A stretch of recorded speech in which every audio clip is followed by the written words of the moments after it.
दुख का कारण मोह है। एक आदमी ने अपने जीवन भर पाई पाई इकट्ठा करके एक बंगले की तरह आलीशान घर बनाया। इस घर पर उस आदमी को बहुत ज़्यादा मोह था। वह घर को जी जान से देखभाल करता था। छोटी मोटी प्रॉब्लम आए तो उसे तुरंत दुरुस्त करता था।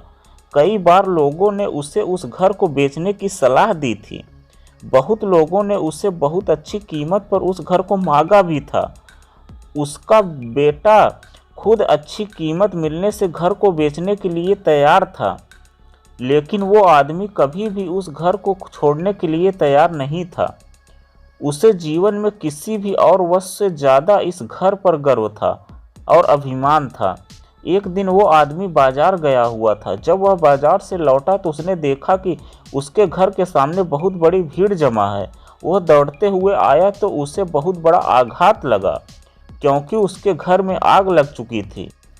अपने सबसे प्यारे घर को ऐसे आग में जलते हुए देखकर वह आदमी अधमरा सा हो गया। उसे समझ में नहीं आ रहा था कि वह क्या करे।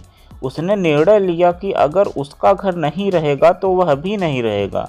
वह भी उसी जलते हुए घर में अपनी जान दे देगा। अपने दुख में जब वो आदमी जलते हुए घर में जाकर अपनी जान देने लगा, तब वहाँ तमाशा देख रहे लोगों में से एक ने उसे रोक लिया और उससे कहा कि क्यों बेवजह अपनी जान देना चाहते हो, क्योंकि अब यह घर एक तुम्हारा नहीं है। एक दिन पहले भी तुम्हारे बेटे ने घर का सौदा किसी के साथ कर दिया था। जैसे उस आदमी को इस बात का पता चला, उसका सारा दुख खत्म हो गया। अब वह आदमी भी बाकी लोगों की तरह खड़े होकर घर के जलने का तमाशा देखता रहा। जब वहां पर उस आदमी का बेटा आया तो वह आदमी अपने बेटे के पास जाकर उससे कहने लगा, जरूर मैंने पिछले जन्म में कई पुण्य किए होंगे, इसलिए मुझे तुम्हारे जैसा बेटा मिला।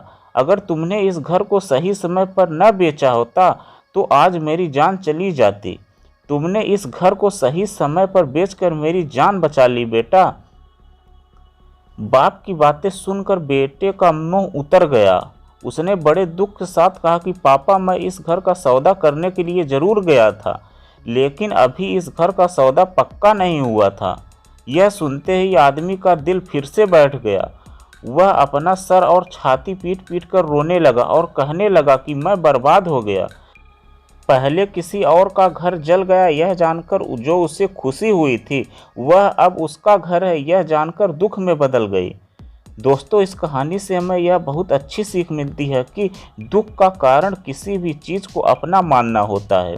जब कोई चीज़ अपनी है और वह हमें छोड़कर जाती है तो बहुत दुख होता है, लेकिन अगर वह चीज़ किसी और की है और उसके साथ कुछ भी हो जाए तो हमें दुख नहीं होता है।